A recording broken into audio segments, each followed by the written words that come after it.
muitas festas durante o ano, e agora, em junho, também tem, que são festas que não tem nada a ver com a palavra, né? Com Deus. É que a gente coloca como sendo um agradecimento a Deus pelas colheitas, às vezes, ou por coisas assim. E que não são. Na verdade, são, sim, pela colheita são, mas não tem nada a ver com Deus, porque não eram festas que eram comemorados pelos judeus, né, e pelos cristãos. Agora, não estou falando que a gente não pode fazer fogueiras, fazer coisas assim. Só que tem que tomar muito cuidado nos rituais dentro da própria festa. Porque de repente ali já tem o São João, já tem o... isso, exatamente. Porque são os quatro... Durante o mês de junho, bom, não vou me aprofundar na festa junina, em geral, essas festas que tem, são festas pagãs, hein? Mas é verdade, como você falou de São João, que tem os 4 domingos, são os quatro santos dos evangelhos, né? São João, um é São João, o outro é São Pedro, São Marcos, Mateus, etc. Né? Então são os 4 que são lembrados, mas na verdade erroneamente. Essa aqui é a igreja. Eu não vou entrar muito nisso, não, porque a gente pode fazer até um estudo bíblico sobre isso, se vocês quiserem. Porque aí vocês vão ver como tem origem, como a coisa é ruim. É como a Igreja Católica fez sincretismo, né, para trazer de novo, para, entre aspas, tentar evangelizar os pagãos, né, participando, trazendo as festas deles dentro da Igreja Católica. Então, a gente agora está com esse hábito, a gente tem que voltar um pouquinho à palavra. Não estou falando que a gente não pode fazer, porque fogueira é fogueira, não é? Mas a gente tem que saber o sentido e o que a gente, com quem nós está participando, o que a gente está fazendo. Isso, exatamente. Então, vamos ler, né? Aqui, a gente vê, eu vou ler esse episódio durante o êxodo do povo judeu, quando eles começaram a desacreditar, a fazer ídolos, né? Eles juntaram joias para fazer o bezerro de ouro. Isso deu início, na verdade, a todos esses tipos de festividades, né? A gente vai ver. Capítulo 32 de Êxodo, então, versículo 1. Quando o povo viu que Moisés demorava a descer do monte, reuniu-se ao redor de Arão e disse: toma uma providência. Agora, eu vou só lembrar também o contexto, né, aqui que eu esqueci de lembrar, de colocar. Aqui o Moisés, ele tinha, já no capítulo 24, né, ele foi chamado por Deus, ele subiu lá no topo do monte para receber a lei, né, os mandamentos, as coisas, junto com Josué. Eles subiram os dois, Josué ficou um pouquinho parado no meio, ele subiu até falar com Deus. Então, é por isso que ele fala, quando o povo viu que Moisés demorava a descer do monte, a gente pode fazer a mesma coisa agora. Jesus subiu, não? Jesus subiu? Ele está demorando. Porque a gente tinha falado, não, ele vai demorar para vir, vai tempo me arrepender, no finalzinho me arrepender. Isso, então, como Jesus não está mais entre a gente, como ele está, porque quando se fala dos antepassados, são nossos pais. Porque quando a gente fala, se a gente é do povo de Deus, então Moisés, tudo isso, é família nossa, não é? Uhum. A gente é descendente deles. E o Arão é irmão de Moisés. Sim. Então é tudo, esses personagens todos, a gente tem que pensar que é família nossa. Não são caras estranhos assim, porque a gente vai encontrá-los. A gente é um corpo, são uma família só. Então são eles que já estão lá e a gente vai chegar lá encontrá-los. Então é tudo família nossa. Então não são caras assim estranhíssimos, né? Então a gente pode pensar do mesmo jeito que eles pensavam na época, os demora agora. Tanto Moisés, tanto eles estão falando que vão voltar, tanto Jesus, mas mais para a gente agora Jesus, que falou, não, eu já volto. E, na verdade, todos os evangelistas naquela época, eles achavam que Jesus ia voltar ainda a eles em vida. Por exemplo, João, Mateus, quando Jesus fala, não, eu estou indo, mas eu volto. Entendeu? E tem uns que falam, não, Paulo falava, ele já vai voltar. Entendeu? E depois viram que ia demorar mais um pouquinho. É por isso que a igreja se desviou. Entendeu? Porque está demorando. Se não demorasse, Jesus já voltava. Então, o pessoal não se desviava. Ela foi a mesma coisa. Moisés foi, ficou 40 dias. Falou, vou no monte, lá, já volto. Ficou 40 dias, depois de um mês. Está demorando, aí não vai voltar mais, não. Então, vamos ler. Toma uma providência, faça para nós deuses que nos guiam. Imagina, ele estava lá no meio do deserto, tinha saído do Egito. Não sabemos o que aconteceu com esse Moisés, que nos trouxe da terra do Egito para cá. Arão, que é o irmão dele, que era o sumo sacerdote, respondeu: tiram então as argolas de ouro das orelhas das suas mulheres e dos seus filhos e filhas e tragam-nas para mim. Agora imagine o Arão, que era o cara, hein? Quer falar? E para você ver, esse povo aqui, ó, já tinha atravessado o Mar Vermelho, Deus Sim. já tinha guiado eles na nuvem de fogo à noite, na a nuvem de fumaça. dia para eles não se queimar no sol. Eles presenciaram tudo isso. O Arão foi lá também falar com Como o faraó. faraó, e depois disso ainda, né? Não, o Arão era o Braço direito, o mas sumo sacerdote, que era o cara representante de Deus, hein? Então, ele mesmo se deixou amedrontar pelo povo, porque o povo falou: agora, você vai fazer alguma coisa? A gente tá sem Deus, está perdido lá no meio do deserto, e agora? Faz alguma coisa. Aí ele falou: tudo bem. O Arão. Aí, todos tiraram as argolas de ouro e as levaram para Arão. Ele recebeu o ouro, derreteu-o e trabalhou nele, dando-lhe a forma de um bezerro. Aí você vai ver como depois ele vai falar. Aqui está escrito: dando-lhe a forma de um bezerro. É ele que fez. Uhum. Quando o povo viu o bezerro, começou a exclamar: ô Israel, esses são os seus deuses, que o tiraram da terra do Egito. Atribuíram as bezerros, agora de repente. Os milagres que Deus fez, tudo que Deus fez. Tudo que Deus fez. Percebendo o entusiasmo do povo, Arão construiu um altar diante do bezerro e anunciou: amanhã haverá uma festa para o Senhor. Isso acontece hoje. O povo está se exaltando. Fala de Deus, mas distorce totalmente. Distorce a coisa. Você vê, essa aqui vai acontecer se vocês dão, por exemplo, eles vêm com uma rosa, que é um bezerro, em algumas igrejas, ou com qualquer coisa, com um saquinho de areia, essas coisas de... água benta. Sim, qualquer coisa. E estão atribuindo nessa água um poder. Como eles fizeram aqui. Você vê esse bezerro, eles nos tirou do Egito. Então, você vê essa rosa, ela vai vos livrar de tudo qualquer mal. Essa areia vai, sei lá, fazer o quê?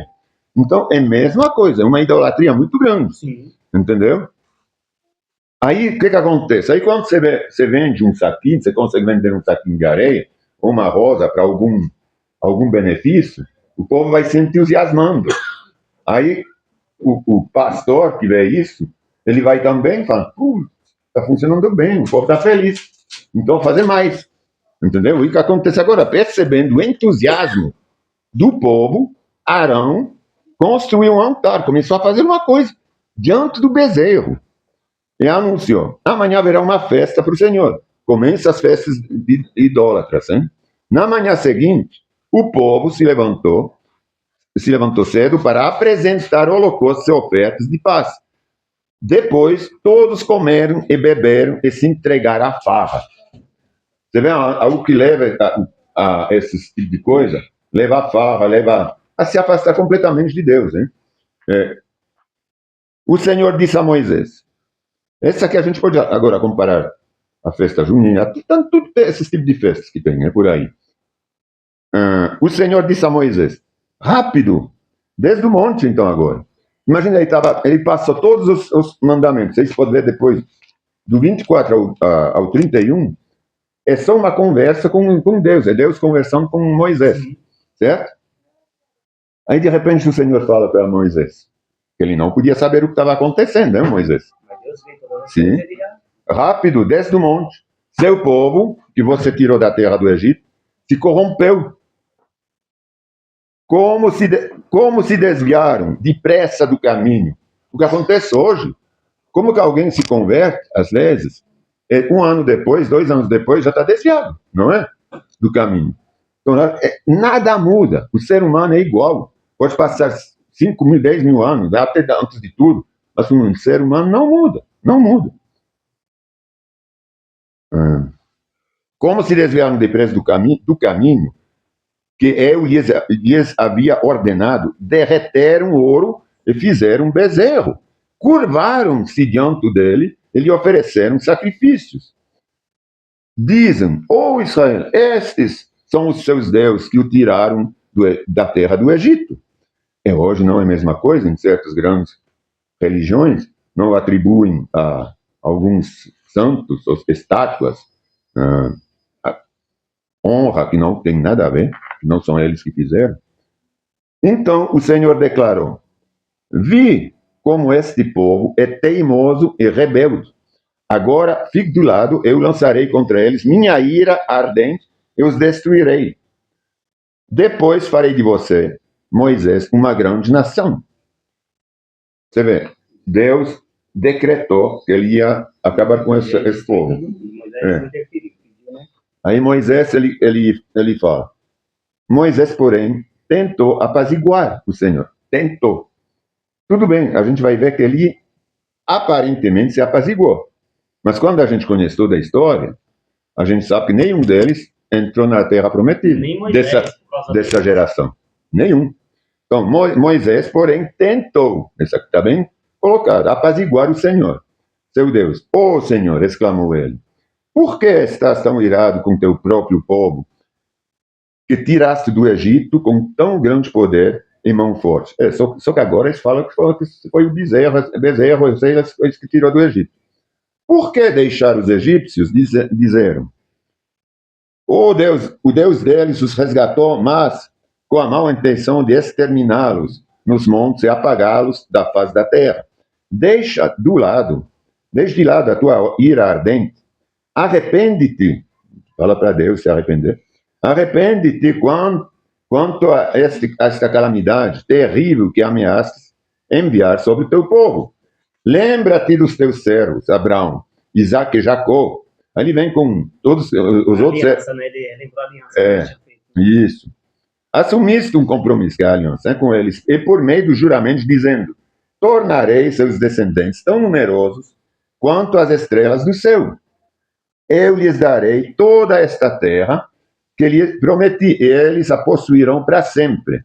Então, agora veja bem, o Senhor se arrependeu da calamidade terrível que havia ameaçado enviar sobre o seu povo. Mas, na verdade, ele deu uma trégua para ver como que o povo iria reagir. Porque a coisa não mudou. Eles morreram todos sem ver na terra prometida. Porque todos esses promessas que ele falou, você prometeu, você fez isso. Nenhum viu. Dessa geração, né, viram os filhos. Eu lhes darei toda essa terra que lhe prometi, e elas a possuirão para sempre. Então o Senhor se arrependeu da calamidade terrível que havia ameaçado enviar sobre o seu povo. Em seguida, Moisés se virou e desceu ao monte. O monte trazia nas suas mãos as tábuas da aliança que estavam escritas dos dois lados, frente e verso. As tábuas eram obra de Deus, cada palavra tinha sido gravada pelo próprio Deus. Quando Josué ouviu o alvoroço do povo que gritava lá embaixo, disse a Moisés: parece que há guerra no acampamento. Agora imagina, Moisés está descendo do monte, ele recebeu a notícia por Deus já, que tinha uma rebelião lá no... Deus falou para Moisés: olha, estão se desviando, desce. Aí ele chega no Josué que estava no meio do caminho, Josué estava ouvindo lá os gritos, as coisas lá embaixo. Então ele fala para Moisés: parece que tem uma guerra lá embaixo. Aí Moisés já fala para ele: não é guerra, ele já sabe o que é. Ele já corrige o Josué falando: não são gritos de... parece que há uma guerra no acampamento. Moisés respondeu: não são gritos de vitória, nem lamentos de derrota. Ouça o barulho da festa. Porque tinha falado que eles tinham se entregar à festa, hein? A farra. Quando se aproximaram do acampamento, Moisés viu o bezerro e as danças e ficou furioso. Jogou as tábuas de pedra no chão e as despedaçou ao pé do monte. Tomou o bezerro que havia feito e o queimou. Moeu-o até virar pó, jogou-o na água e obrigou os israelitas a bebê-la. Então o que ele fez? Ele derreteu as coisas, jogou as areias, sei lá, ficou tudo um pedacinho de ouro.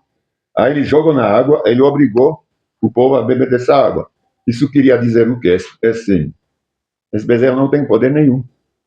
Vocês vão beber dele, ele não tem poder. Se ele tivesse tão poderoso, então vocês morriam, ou sei lá o quê. Mas era uma forma de punição, né? Que ele queria dar para o povo. Por fim, dirigiu-se a Arão e perguntou, que era o sumo sacerdote, representante de Deus: o que este povo lhe fez para que você os levasse a cometer tamanho pecado? Não fique tão furioso comigo, meu senhor, respondeu Arão. Você sabe como que este povo é mau. Aí ele culpa o povo, entendeu? Você sabe como esse povo é mau. Eles me disseram, praticamente, eles me obrigaram, hein? Me disseram, faça nós deuses que nos guiam. Não sabemos o que aconteceu com esse Moisés, que nos trouxe da terra do Egito para cá. Então eu lhes disse, quem tiver joias de ouro, tire-as. Quando eles as trouxeram para mim, simplesmente as joguei no fogo e saiu este bezerro. Eu joguei no fogo e saiu este bezerro. Não, estava escrito que ele tinha feito um bezerro. Ele já estava adivinhando. Não, aí eu joguei no fogo e parece que é por Deus. Saiu a forma de um bezerro.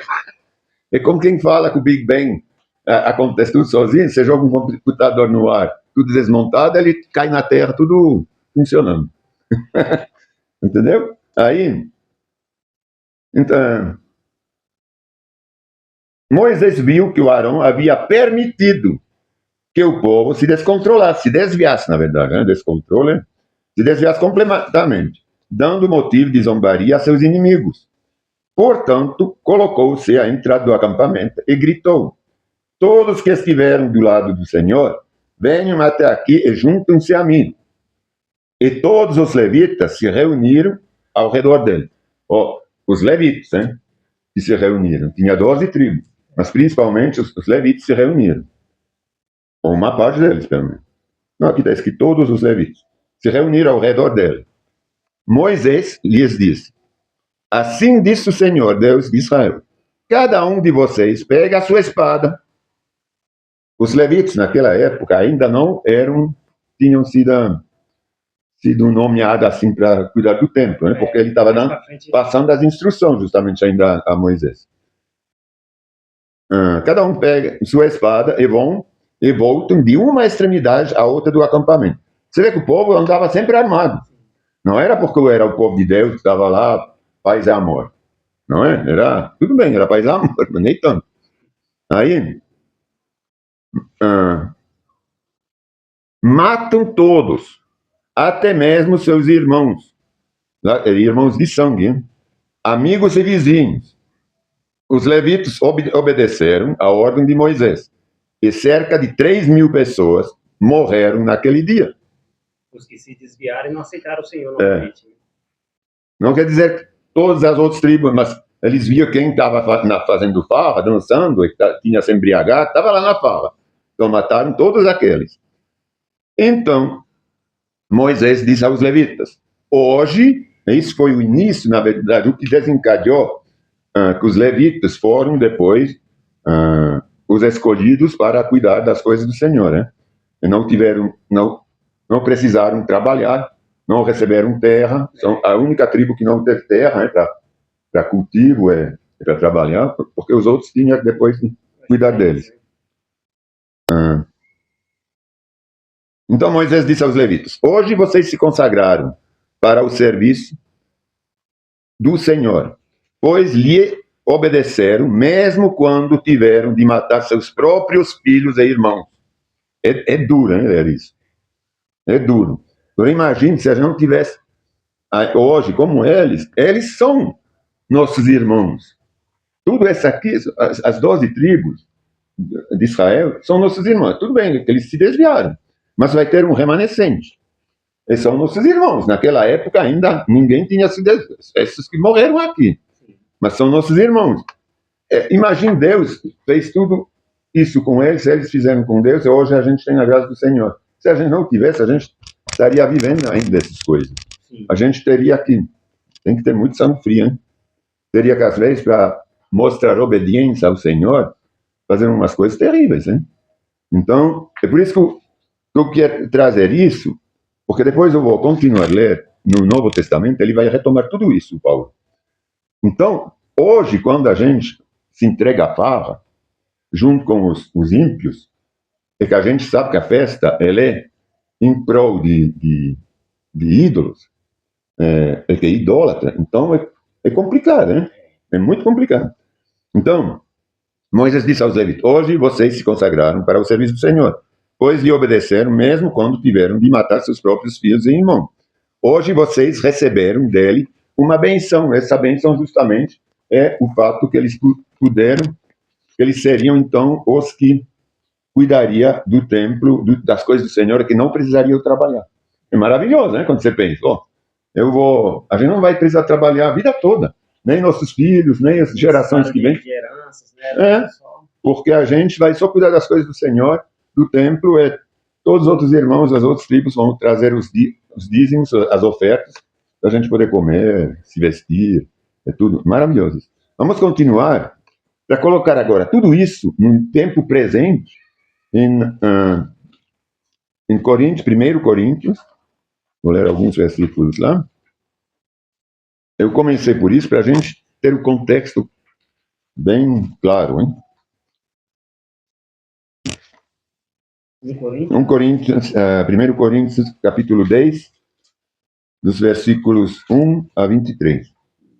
Tá quente. Não é quente, Tom?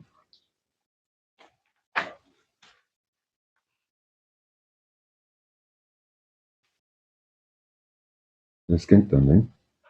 Graças a Deus. Eu não gosto do frio, não. Também não gosto do muito quente, não. É difícil. Então, vamos ler, hein? Continuando exatamente no mesmo pensamento dessas festas idólatras, hein? Encontrar todo mundo, hein? Versículo 1 do capítulo 10, 1 Coríntios. Irmãos, não quero que vocês se esqueçam do que aconteceu muito tempo atrás com nossos antepassados. Foram guiados por uma nuvem que ia adiante deles e atravessaram o mar. Então, ele fala, muito tempo atrás. Já naquela época, né? Ele fala, muito tempo atrás, não esquece. Hoje a gente pode falar a mesma coisa. Pô, não esquece, muito tempo atrás aconteceu isso. Não mudou nada. Eu não podia esquecer. A gente está do mesmo jeito como o Paulo falando. Eles são nossos antepassados. Será que muito tempo era o antepassado dele direto? Não. Não, porque o Paulo ainda era de pai romano, de mãe, ou do contrário, mãe romano? Ele tinha dupla cidadania. Pai romano e mãe judia. Então, ele não tinha esse antepassado direto, mas são os nossos, porque o povo de Deus foram guiados por uma nuvem que ia adiante deles e atravessaram o mar, quando saíram do Egito. Hein? Na nuvem e no mar, todos foram batizados como seguidores de Moisés. Todos comeram do mesmo alimento espiritual e todos beberam da mesma água espiritual, pois beberam da rocha espiritual que os acompanhava, e essa rocha era Cristo. Como ele se refere já a Cristo, né? Naquela época, tudo que acontecia era pela graça de Cristo, que eles saíram do Egito, que eles podiam beber, o Moisés colocava o cajado dele na rocha, jorrava água, tinha o mana do céu. Hein? No entanto, Deus não se agradou da maioria deles, e seus corpos ficaram espalhados pelo deserto. Tais coisas aconteceram como advertências para nós. Eu queria ler aqui um episódio rapidinho. Em Números, na página 183, se você quer, nessa Bíblia. São 4, 5 versículos do que aconteceu também no deserto. Quando ele fala aqui, para a gente entender melhor um pouco, todos comeram. No entanto, Deus não se agradou da maioria deles e seus corpos ficaram espalhados pelo deserto. Não se limite só a esses 3.000 que foram mortos. A gente vai ver que são 23.000. Mas eu quero ler aqui o que aconteceu lá. Então, em Números, no capítulo 21, versículo 4 a 7, a 9, tem o episódio da serpente. Em seguida, partiram do Monte Hor, esse aqui no deserto, né?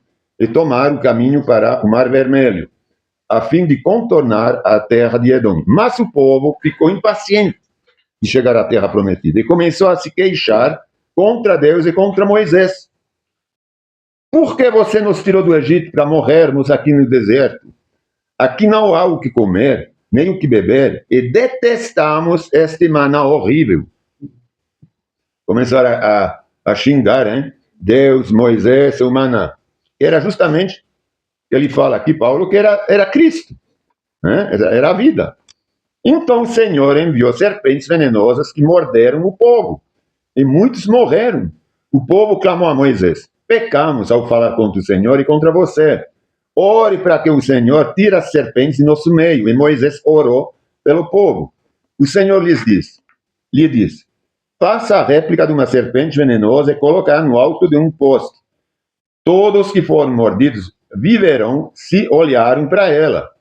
Moisés fez uma serpente de bronze e a colocou no alto de um poste. Quem era mordido por uma serpente e olhava para a réplica de bronze era curado.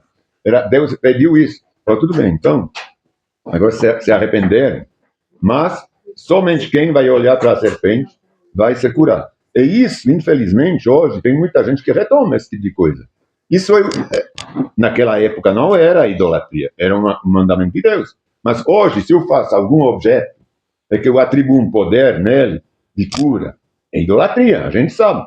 Porque na época, isso representava Cristo, a graça de Cristo, certo? Que tinha poder de cura.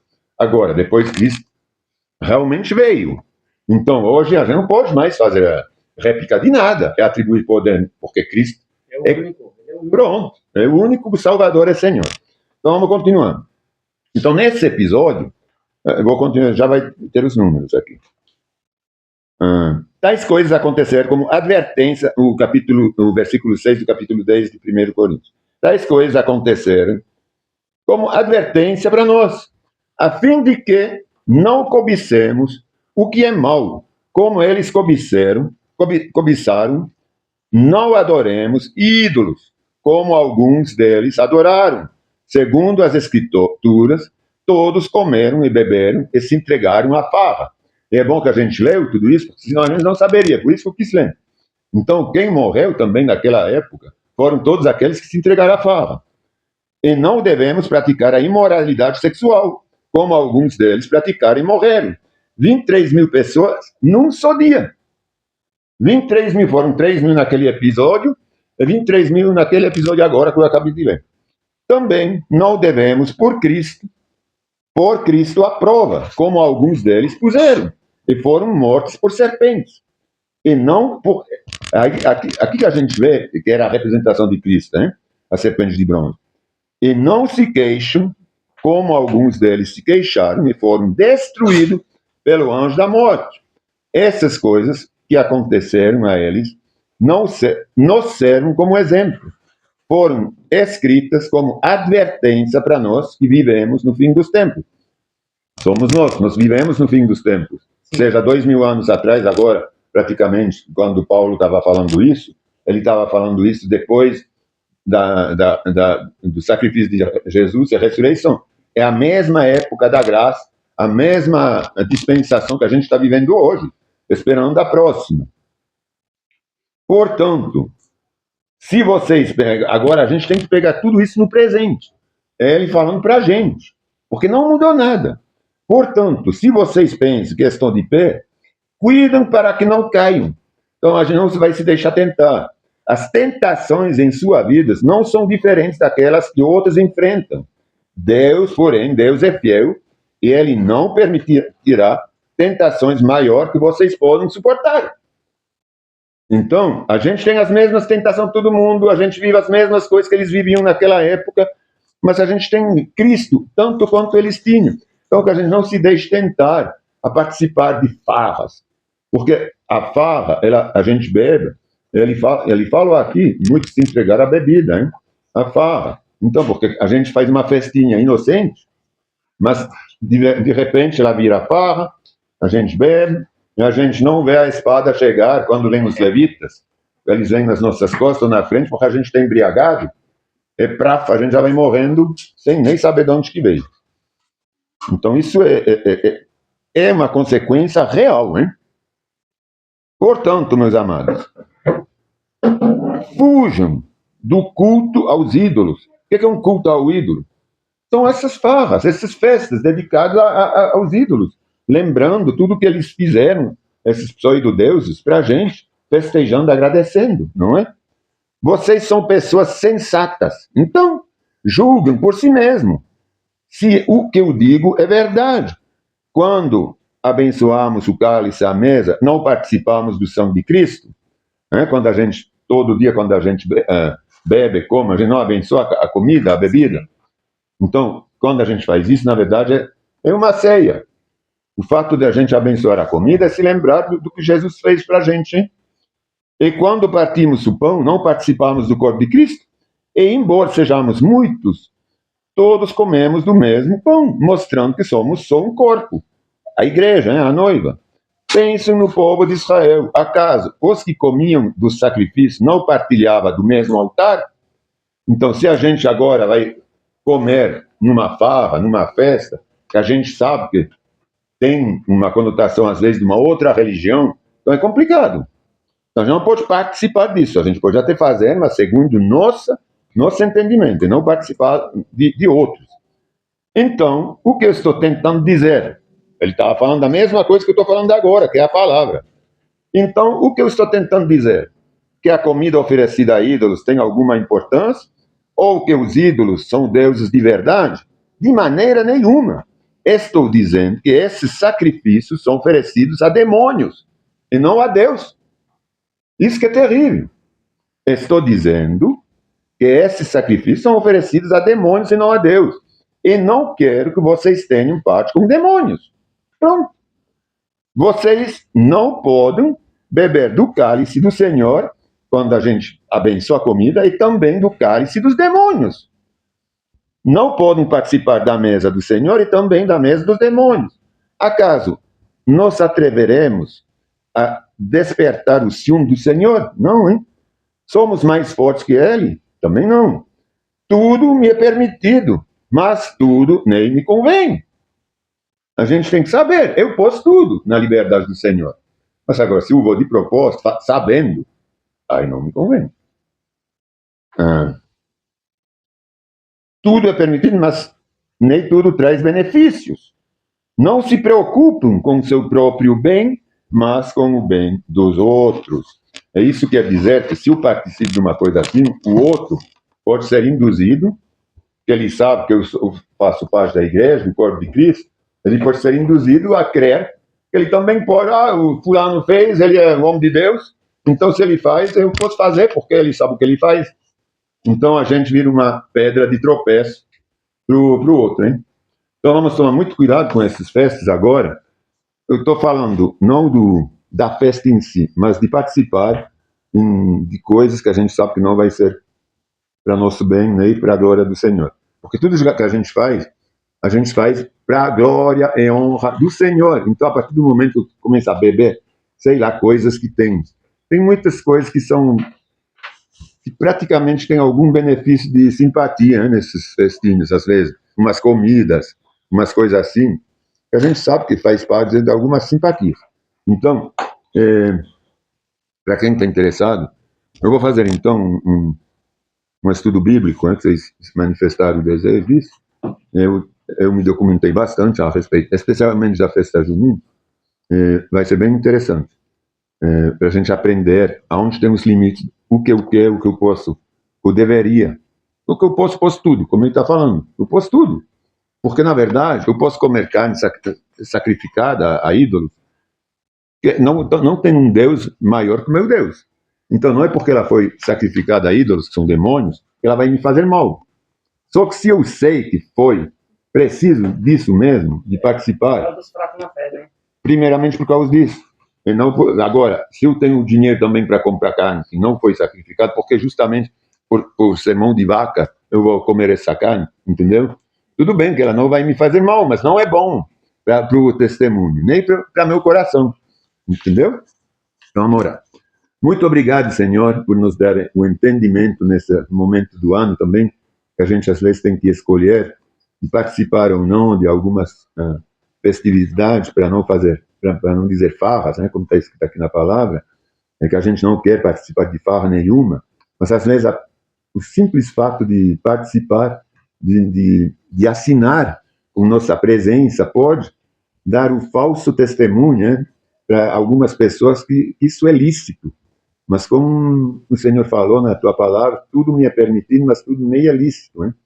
Tudo não me faz bem, tudo não me aproveita. Então, que a gente possa de ti, Senhor, agora, como a gente é advertido, a gente possa discernir quando a coisa é do demônio e quando a coisa realmente é inocente. Quando a coisa é de fogueira, de ficar numa ronda entre irmãos, se aquecendo, pensando em ti, talvez cantando um louvor, até agora.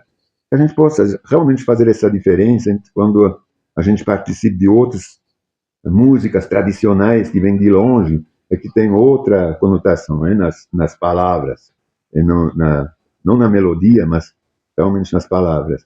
Eu te agradeço, Senhor, porque tu és nosso conselheiro, tu és o Espírito Santo que estabeleceu moradia no nosso corpo, e, portanto, a gente sempre é advertido, a gente sabe o que a gente faz, a gente recebe o teu conselho, a gente sente quando a coisa é certa, quando a coisa está errada, Senhor. Não tem desculpa, a gente sabe disso, Senhor. A gente sempre tem a possibilidade de recusar e de retornar. Como quando a gente se converte, Senhor, é que a gente confessa os nossos pecados. Se a gente vê que a gente está participando de uma coisa e, de repente, a gente não está mais à vontade, a gente sente que não é uma coisa que nos faz bem, a gente tem sempre a possibilidade de se esquivar.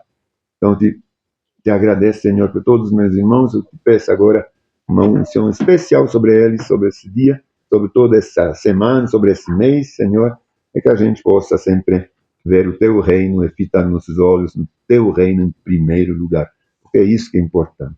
Em nome de Jesus, Senhor. Amém. Glória a Deus.